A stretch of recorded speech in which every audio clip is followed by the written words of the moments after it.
Dans la ville côtière algérienne de Tipasa, Sabri Abdelkader, qui gère une ferme fruitière, inspecte les clémentines pour voir si elles sont en bonne santé.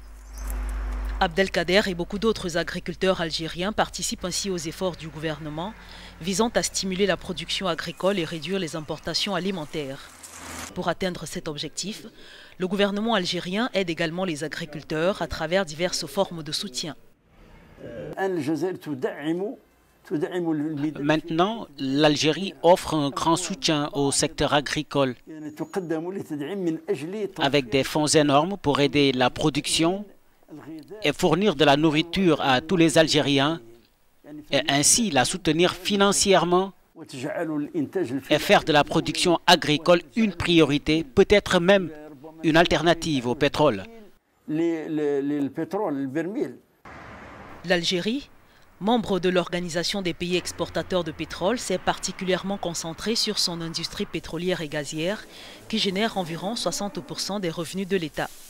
Mais l'effondrement des cours du pétrole, qui est passé de plus de 100 $ le baril en 2014 à moins de 30 $ en 2016, a empêché le gouvernement de financer sa facture annuelle d'importation de 50 milliards de dollars. Le soutien est bon. L'État a réussi dans ce projet et grâce à cela, beaucoup de jeunes ont des emplois.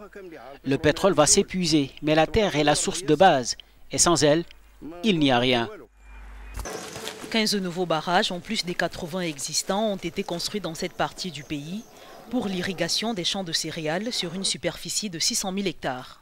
Alger veut également porter sa production de céréales, notamment le blé, à 5,3 millions de tonnes d'ici 2022, contre 3,5 millions en 2017. L'Algérie veut aussi accroître la production des produits tels que les pommes de terre, le lait et la viande sur une période de 4 ans.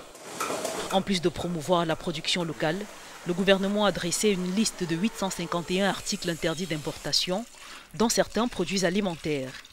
Selon les chiffres officiels, la valeur globale des importations alimentaires n'a baissé que de 0,2% au premier trimestre de 2018 par rapport à l'année précédente.